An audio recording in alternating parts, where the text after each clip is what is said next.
ब्रह्मा जी से देव गुरु बृहस्पति ने नवरात्रि के व्रत की कथा और पूर्व समय में इस व्रत को किसने किया उसकी कथा सुनाने का निवेदन किया।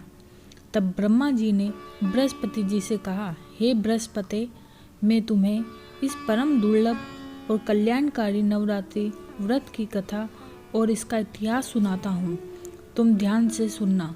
तब बृहस्पति जी ने कहा, हे प्रभु, आप कथा सुनाइए, मैं पूरे ध्यान से सुनूंगा। तब ब्रह्मा जी ने कथा सुनाते हुए कहा, अति प्राचीन काल में पिठत नाम का एक बहुत सुंदर नगर था। उस नगर में एक ब्राह्मण निवास करता था। वो माँ दुर्गा का बहुत बड़ा भक्त था। वो प्रतिदिन माँ दुर्गा का हवन और पूजन किया करता था। माँ भगवती की कृपा से उसके यहाँ एक कन्या का जन्म हुआ। उसकी पुत्री बहुत ही रूपमती गुणवान थी। उस कन्या का नाम सुमति रखा गया। वो कन्या अपने पिता के घर वृद्धि को प्राप्त हुई। जब वो ब्राह्मण माँ दुर्गा का हवन और पूजन करता, उसकी कन्या भी नियमित रूप से वहाँ उपस्थित रहती। यह देखकर उस ब्राह्मण को बहुत प्रसन्नता हुई। एक दिन वो कन्या अपनी सखियों के साथ खेलने में इतनी मग्न हो गई कि उसे यह ध्यान ही नहीं रहा कि उसे हवन और पूजन के लिए घर पहुँचना है। अपनी पुत्री को हवन पूजन के लिए न आया देखकर उस ब्राह्मण को बहुत क्रोध आया। जब उसकी पुत्री सुमति घर आई तो उसे अपने पिता के क्रोध का सामना करना पड़ा। उस ब्राह्मण ने क्रोधवश अपनी पुत्री से कहा, तूने मेरी पुत्री होकर पूजन नियम तोड़कर बहुत बड़ा अपराध किया है। तुझे इसका परिणाम भुगतना होगा। मैं तेरा विवाह एक निर्धन कोढ़ी से कराऊंगा। उसके साथ जब तू दुखों का अनुभव करेगी तब तुझे अपने अपराध का बोध होगा। अपने पिता की ऐसी बातें सुनकर सुमति ने अपने पिता से कहा, पिताजी, मैं आपकी बेटी हूँ और आपके अधीन हूँ। आप जो चाहे निर्णय ले सकते हैं। मेरे भाग्य में जो होगा मुझे वही मिलेगा। मनुष्य तो बहुत कुछ चाहता है और सोचता है, परंतु उसे वही मिलता है जो आपके भाग्य में होता है। मनुष्य को अपने कर्मों के अनुसार फल मिलता है। मनुष्य के वश में सिर्फ कर्म करना होता है, उसका फल ईश्वर के अधीन है। अपनी पुत्री की ऐसी बातें सुनकर उस ब्राह्मण का क्रोध और बढ़ गया और उसने जल्द ही एक निर्धन कोढ़ी से अपनी पुत्री का विवाह करा दिया। उसे अपने घर से यह कहकर निकाल दिया कि जा ले जो तेरे भाग्य में लिखा है, भोग अपने कर्मों का फल। अपने पिता द्वारा किए गए इस तिरस्कार से सुमति बहुत दुखी हुई। भटकते भटकते अपने पति के साथ वो एक घने जंगल में पहुंच गई। रात्रि में उस भयानक वन में कष्ट सहते हुए उस कन्या ने दुखी होकर माँ भगवती का ध्यान किया। उस दुखिया की पुकार सुनकर और उसके पूर्व जन्म के पुण्यों के प्रभाव से माँ भगवती उसके समक्ष प्रकट हो गई। माँ भगवती ने उससे कहा, मैं तुझ पर प्रसन्न हूँ, तू जो चाहे वरदान मांग ले। सुमति को कुछ समझ नहीं आया। उसने पूछा, आप कौन है और मुझ पर क्यों प्रसन्न है? तब माँ ने उसे अपना परिचय दिया कि कहा कि मैं ये आदि शक्ति हूँ। मैं ही प्राणियों के दुखों का नाश करती हूँ और उन्हें सुख प्रदान करती हूँ। मैं तेरे पूर्व जन्म में किए गए शुभ कर्म से अर्जित पुण्य के प्रभाव से तुझ पर प्रसन्न हूँ। उसने माँ से पूछा, हे माता, मैंने पूर्व जन्म में ऐसा कौन सा पुण्य कर्म किया था जिसके फल स्वरूप मुझ पर आपकी कृपा दृष्टि हुई है और आप मुझ पर प्रसन्न हुई? तब माँ दुर्गा ने उसे उसके पूर्व जन्म की कथा सुनाते हुए कहा, पूर्व जन्म में तेरा विवाह एक निषाद से हुआ था जो कि एक चोर था। एक बार वो चोरी करते हुए पकड़ा गया। उसे कैद की सजा हुई। जब उसे कैद की सजा हुई तो अपने पतिव्रत धर्म का पालन करते हुए तू भी उसके साथ कारागार में चली गई। वहाँ तुम दोनों को भोजन इत्यादि कुछ भी नहीं दिया गया। उस समय शारदीय नवरात्रि चल रहे थे और परिस्थिति वंश अनजाने में ही तुमसे नवरात्रि के 9 दिनों के निर्जल व्रत हो गए। उसी व्रत के प्रभाव से मैं तुम पर प्रसन्न हूँ। तुम जो चाहे वरदान मांग सकती हो।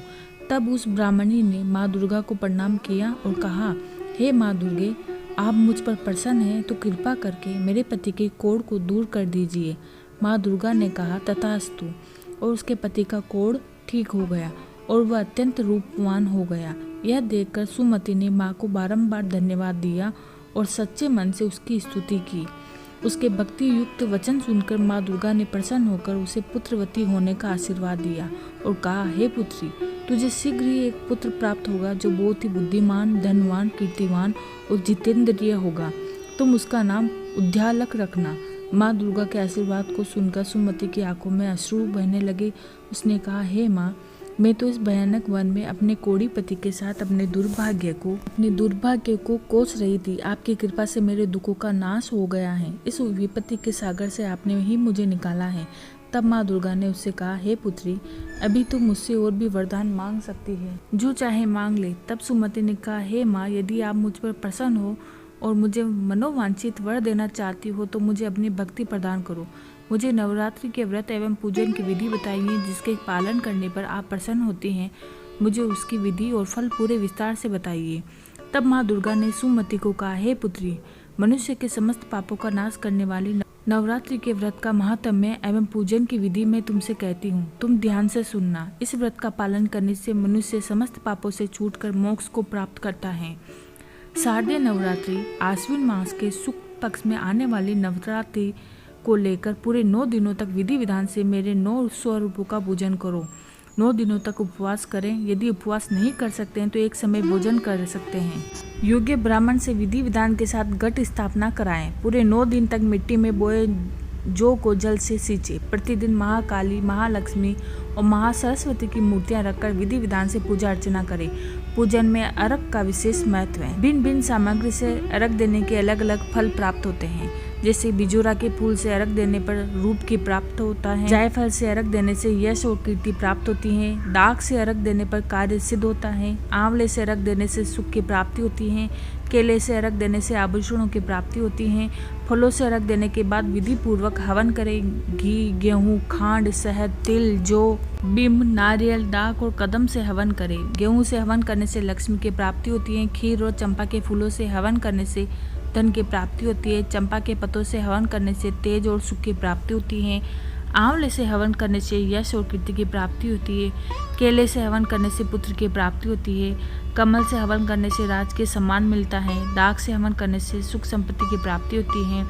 खांड, घी, नारियल, शहद, जौ और तिल के हवन करने से मनोवांछित फल की प्राप्ति होती है। हवन कराने वाले आचार्य का पूर्ण आदर सत्कार करें।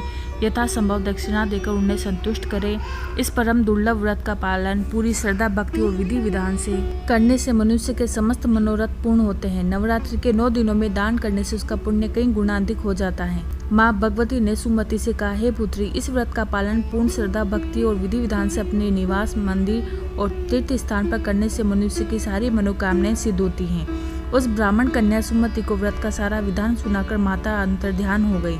ब्रह्मा जी बोले, हे बृहस्पति, इस परम पुण्यदायी व्रत को जो भी स्त्री पुरुष पूरी श्रद्धा भक्ति से करता है उसे संसार के सभी सुख प्राप्त होते हैं। वो मनुष्य संसार के समस्त सुख भोग कर मृत्यु के उपरांत मोक्ष को प्राप्त करता है। ब्रह्मा जी से व्रत का महात्म्य जानकर देव गुरु बृहस्पति आनंद से भरकर बोले, हे परमपिता, आपकी कृपा से मैं इस परम दुर्लभ व्रत का महात्म्य जान सका। यह मेरे लिए अमृत के समान है। इसको सुनकर मैं धन्य हो गया। देव गुरु बृहस्पति के ऐसे वचन सुनकर ब्रह्मा जी बोले, हे बृहस्पति, तुमने प्राणियों के कल्याण हेतु इस दिव्य व्रत को पूछा, तुम धन्य हो। बोलो अम्बे मात की जय। बोलो दुर्गा मैया की जय।